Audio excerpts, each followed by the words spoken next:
नमस्कार। तो देख रहे हैं आप अबूजर ऑनलाइन क्लासेस। क्या अबूजर ऑनलाइन क्लासेस? ये Abuzar online classes new channel है और इसमें आप लोगों को 6 क्लास से लेकर 12th तक पढ़ाए जाएंगे। चलिए क्लास शुरू करते हैं।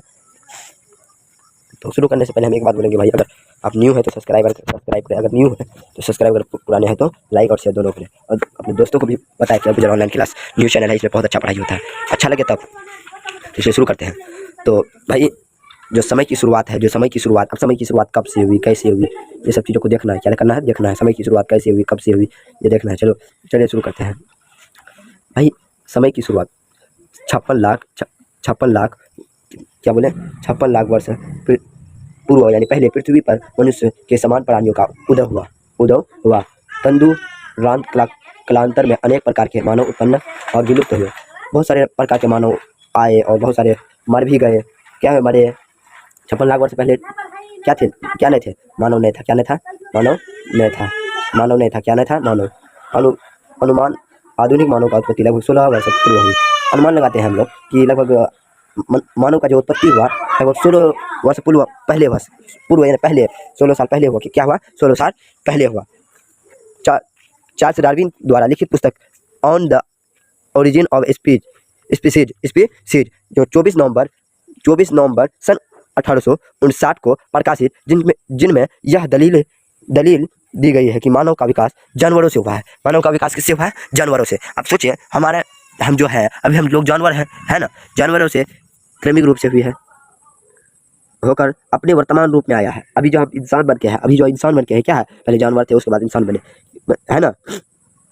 मानव जीवाश्म, पत्थर और गुफाओं का चित्रकारी मानव का विकास का इतिहास का प्रमुख स्रोत है। क्या है? प्रमुख। पत्थर के औजार बनाते थे। गुफा और चित्रकला मानव का विकास का इतिहास का प्रमुख स्रोत है। क्या है? प्रमुख स्रोत है। प्रजाति का स्पीसीज जीवों का एक ऐसा समूह होता है जिसे नर और मादा मिलकर अपना एक खुद का बच्चा पैदा कर सकते हैं। आगे प्रजनन यानी संतान उत्पन्न करने की समर्थन होता है, यानी उसको ताकत होता है, समझे? ताकत होता है कि वो अपना औलाद पैदा कर सकता है, समझे? उनमें बच्चे भी आगे प्रजनन करने की यानी संतान उत्पन्न करने की क्षमता होता है ना? तो चलिए फालतू की बात छोड़कर हमें आगे बढ़ते हुए जाते हैं। भाइयों ये क्लास इतना इंपॉर्टेंट है, पढ़ के ना अब खतरनाक मास्टर बन सकते हैं। एशिया और अफ्रीका में स्तनपायी प्राणियों का प्राइमेट पाए गए हैं। लगभग 240 लाख वर्ष पूर्व इसी प्राइमेट श्रेणी में होमोनाइड का उदय हुआ। क्या हुआ? उदय हुआ। वानर क्या? बंदर को ही वानर कहते हैं। ये इसी प्राइमेट से सम्मिलित थे। वानर एक बानर। आप सुनिए, इधर वर्ड को सुनिए, वानर और बांदर, बानर से मिल रहा है ना? तो चलिए 25 लाख वर्ष पृथ्वी का एक बड़ा भाग था बर्फ का से ढका था। 25 लाख वर्ष पहले पृथ्वी जो है ना, बर्फ से क्या हुआ था? ढका हुआ था। और जलवायु तथा वनस्पति की परिस्थिति व्यापक अंतर आया और जंगल कम हो गए और घास के मैदान विस्तृत भूमंडल में फैल गए। इसी के साथ ऑस्ट्रेलोपिथेकस धीरे धीरे लुप्त हो गए और उसके स्थान पर दूसरी प्रजाति का विकास होने का इसी प्रजाति का सबसे पुरानी प्रतिनिधि माना जाता है। क्या माना जाता है? इसी प्रजाति का प्रतिनिधि माना जाता है। होमो क्या है?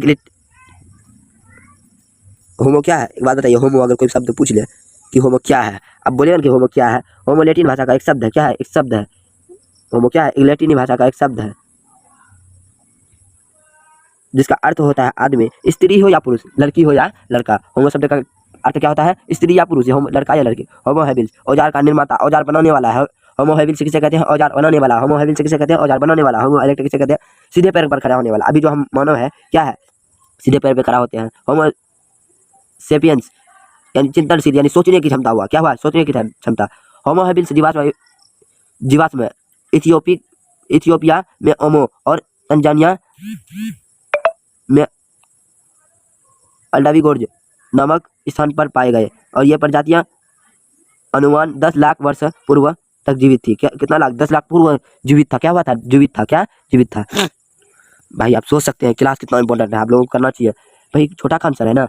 होमो निएंडरथालेंसिस जीवाश्म लगभग 13 से 35 वर्ष पूर्व यूरोप में पश्चिम मध्य में एशिया में पाए गए, जबकि यूरोप में इसकी जीवाश्म लगभग 35 वर्ष पूर्व अचानक गायब हो गए। जीवाश्म का नामकरण दिलचस्प दिलचस्प है। इसका नामकरण स्थलों के आधार पर रखा गया है जहां जीवाश्म सर्वप्रथम मिले हैं। जैसे ही नियंडर घाटी में पाए गए जीवाश्म को होमो नियंडरथल कहा जाता है। क्या कहा जाता है? होमो नियंडरथल कहा जाते हैं। तो चलिए जल्दी से क्लास को आगे बढ़ाते हुए, क्या निसंदेह आदि मानव कई तरीके से अपना भोजन इकट्ठा करते हैं। संग्रहण करते हैं, शिकार करके अपमार्जन करते हैं। मछली पकड़ना, अपमार्जन, शिकार यानी बकरी को मार दिए, कुत्ता को मार दिए, चूहा को मार दिया। खाता है ना बहुत सारे लोग हैं, खाओ। बोलो अल्टामीरा, ये गुफा स्पेन में है। अल्टामीरा गुफा है, क्या है? गुफा है। ये कहाँ पे स्थित है? स्पेन में। इसकी छत पर चित्रकारियाँ बनी है, क्या है? चित्रकारियाँ बनी हुई है। पुरातात्विक यह है कि वैज्ञानिक है जो मानव का इतिहास का अध्ययन खुदाई से मिले अवशेष का अध्ययन के द्वारा करता है। क्या करता है? अवशेष द्वारा अध्ययन के द्वारा, खुदाई से मिले अवशेष के अध्ययन के द्वारा करते हैं।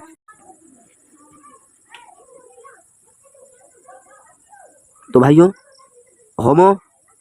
होमिनिड नामक परिवार का सदस्य होते हैं जिसमें सभी रूपों का मानव प्राणी शामिल होते हैं। बड़ा मस्तिष्क, सीधे पैरों पर खड़ा होना, 2 पैरों पर चलना। अभी का मानव 2 पैरों पर चलता है। क्या करता है? 2 पैरों में चलता है कि नहीं चलता है बाबू?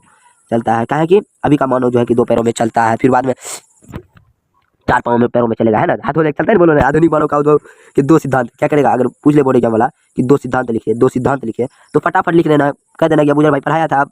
आधुनिक मानव का उदय के 2 सिद्धांत, क्षेत्रीय नियंत्रता मॉडल सिद्धांत। अनेक क्षेत्रों में अलग अलग स्थानों पर मानव की उत्पत्ति हुई। कहाँ हुई? अनेक क्षेत्रों में मानव का उत्पत्ति हुई, कहीं कभी यहाँ कभी वहाँ। प्रतिस्थापन का सिद्धांत का मानव की उदय अफ्रीका में हुआ तथा वहाँ का भिन्न इलाकों में फैले। इतिहास के इशारे से हम जानते हैं कि मानव का उत्पत्ति कहाँ हुआ? अफ्रीका में हुआ। कहाँ हुआ? अफ्रीका में। याद रखिएगा। ऑस्ट्रेलोफिथिक्स लाटिनी भाषा का शब्द है जो ऑस्ट्रल यानी दक्षिण यूनान शब्द का फिथिक्स यानी वानर से मिलकर बना है। यह नाम इसलिए दिया गया है क्योंकि मानव का अग्ध रूप उसकी बुरलौड़ा। चलिए भाई, क्लास को आगे बढ़ाते हुए जल्दी से हम बढ़ाते हैं। आदिमानव क्या है? एक मानव, आदिमानव द्वारा पहले का मानव निर्मित वस्तु हमें की जीव शैली का ज्ञान होता है। केन्या में किलोबो और ओलोर्जे साइली जैसी स्थानों की खुदाई से हजारों की संख्या शल्य उपकरण तथा हस्टर कुठार मिले हैं जो कि 70 लाख से 50 लाख वर्ष पुराने औजार थे। एक औजार मिला जो 70 लाख से 50 लाख पुराने था। क्या था? पुराना था। इसीलिए बोलते हैं भाई सब्सक्राइबर करो, सब्सक्राइब बढ़ाओ, मेहनत करते हैं। इसी क्रम से चूल्हे का मिलना इस बात का सबूत है कि काल में नियंत्रण कायम हो चुका है। इसलिए अतिरिक्त समूह ऑस्ट्रेलोफिथिक्स सबसे पहले पत्थर के औजार बनाए और स्त्री पुरुष दोनों पत्थर के औजार बनाते कुशल हुए। यह बना लिए। उसके बाद सिले हुए कपड़े का सबसे प्राचीनतम साक्ष्य लगभग 21 वर्ष पुराना है। इसके साथ हड्डी, सींग, हाथी दांत एवं